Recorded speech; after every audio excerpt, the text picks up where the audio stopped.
Sally and I fetched some possum tips on microchipping. We talked and barked with Lake Erie Lab Rescue Foster Team leader Abby, who advised us. She spoke about a common mistake.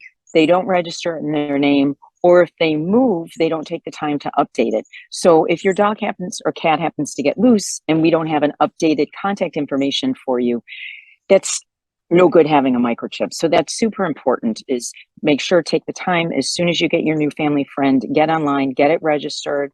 When you're moving to a new place, don't forget about them. Make sure that you keep it updated. According to the American Kennel Club, 1 in 3 pets become lost at some point during their lives. Sally and I knew we had to check her chip status. She was microchipped by a rescue, but now her parents' info needs to be on it and registered with a national recovery database. She was recently adopted. We found her number on her rescue records. This should be a 9, 10, or 15-digit ID. We checked her number on the microchip registry lookup on the American Animal Hospitals Association site. We saw she was registered.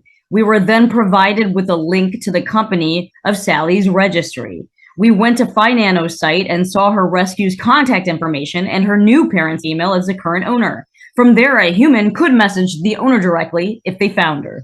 Ice Pick, how are you? First of all, as a bunny, I'm sure you understand that most people just assume that if you stay, you stay. If you don't, you don't. And if you're one of them bunnies that's outside, like you are right there, I'm not sure microchipping is something that people are really keen to, because you'll just hop away, ain't you? And I don't think that there's an assumption that as a bunny, you'll let yourself be caught the same way a cat or a dog would. That's just my assumption. And I think that's why that you're not really microchipped as much as the other pets, really. And I wonder if it's a species thing. Do you guys tolerate microchipping as well as dogs and cats? I'm not sure.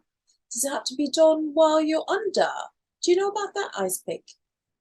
You don't know much about it. See, you're complaining about stuff, and yet you don't know much about the stuff that you're complaining about. Do you see where that's confusing, Ice Pick?